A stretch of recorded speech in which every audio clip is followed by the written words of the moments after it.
Al құрметті оқушылар, бүгін бізде сыныбымызда қонақтар бар, иә? Бүгін қазір бізде қазақ тілі сабағы. Бірінші көңіл-күйіміз қалай балалар? Жабыр.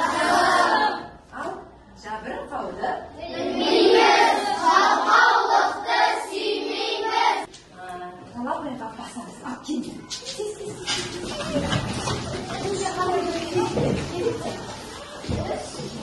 Қасына бер, жанындағы біз еске түсіру мақсатында балалар қазір сендермен бір ой ойнағым келіп тұр.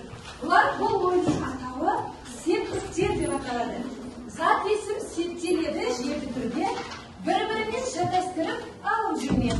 Жалған аттың жалғаулары сан түрлі ғой.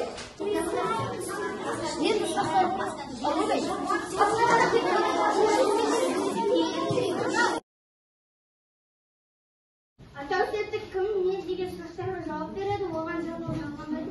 Әректе болғанның жалғаулары дәнден көрінтер.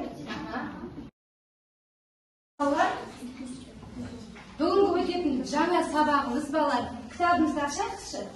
35-ші бетті ашамыз. Табиғатты қорғаймын бөлімі. Яғни септік жалғауының емлесі. Мына біз қазір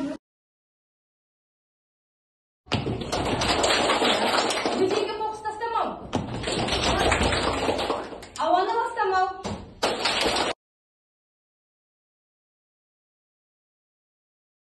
Атау септігін жауындан, септігін дауылдан, зат септігін. Жақсы. Зат есімдерді тауып, қай септік? Бүгінгі сабақ сендерге ұнады ма? Иә. Енді қазір сендермен кері байланыс алу мақсатында мұғалімге хабарлама әдісін қолданыңды аша қойыңдар. Табиғатты қорғайық тақырыбындағы нұсқаулық